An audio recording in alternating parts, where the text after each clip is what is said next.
I can't stop thinking about them. The women and girls of the Israeli kibbutzim who were raped on 7th October, less than 8 weeks ago.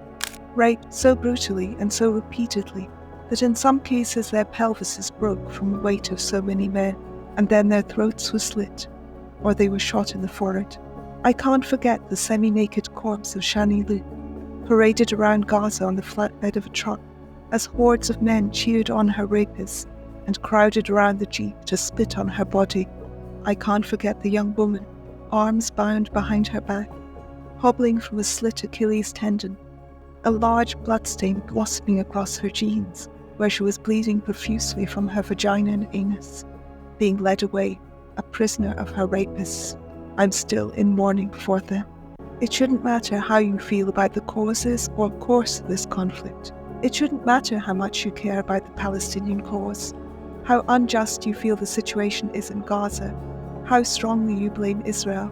It shouldn't matter what other victims arouse your compassion, or how much horror you feel as you watch a Palestinian mother screaming in anguish as her child is unearthed from the rubble of a bomb site. It shouldn't matter whether the flag you fly is cerulean and white or green and black, whether it bears a triangle or a star. None of that made any difference to the suffering those women endured on that day, and that those who were taken hostage still endure. Intense pain is caustic. It strips away the superficial layers of identity of Jewish and Muslim, Israeli and Palestinian, like a cook peeling the papery brown layer from the outside of an onion, releasing the sharp sting beneath. Cut deep enough, and there are no such differences between us. All differences of ancestry, ethnicity, affiliation, religion are gone then, and only the raw human animal remains. In that moment, time stands still. There is no context, no history, no argument, no discourse. There is only pain. Some people have condemned the rapist's actions. Some people have spoken out firmly and clearly, thank you. And some people have condemned them in their hearts, thank you too. I oppose compelled speech. I don't expect friends and relatives to post about this on their social media. I don't want some kind of catechism to be imposed on ordinary people. We shouldn't police each other's hearts. We shouldn't demand demonstrations of each other's humanity. But there are organisations whose job it is to speak up when injustice is done, and most of them have been either silent or worse, much worse. The United Nations voted against condemning this. Human Rights Watch, Amnesty and Save the Children have glossed it over. Almost none of the major women's organisations, including those specifically dedicated to protecting women from rape, have condemned this.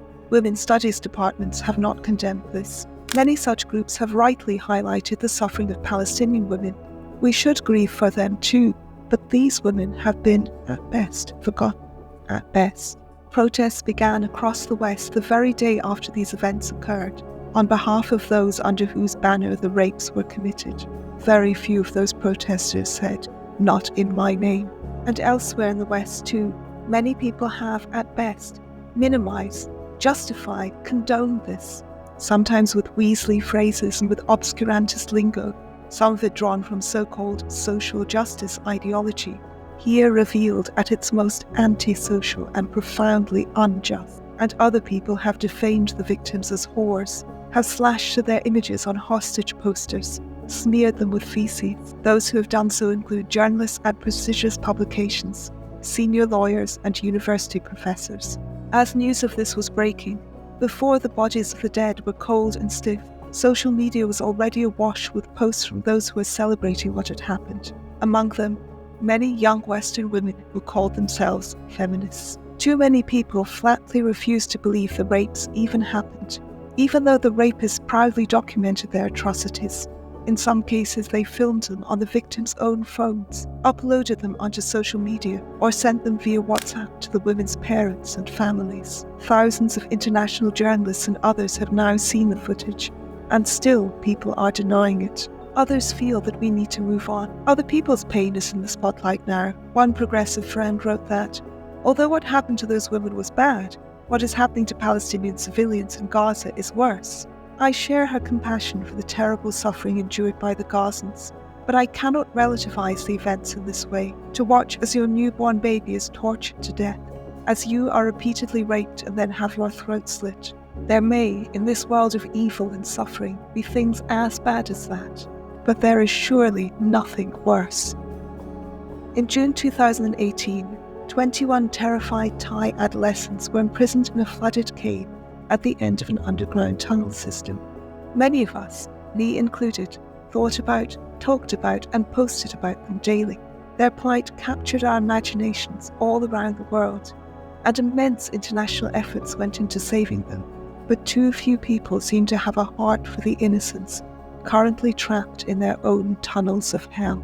Israeli government spokesman Elon Levy frequently repeats that in Israel it is still 7th of October and will remain the 7th of October while the hostages are still in the hands of their torturers. I feel that too. It is as if the calendar has got stuck on this day of horror and pain, and the numbers won't flip over. The page can't be turned. The clock has stopped. It is still the 7th of October in my heart. Honor their memories. Bring them home. Thank you for listening.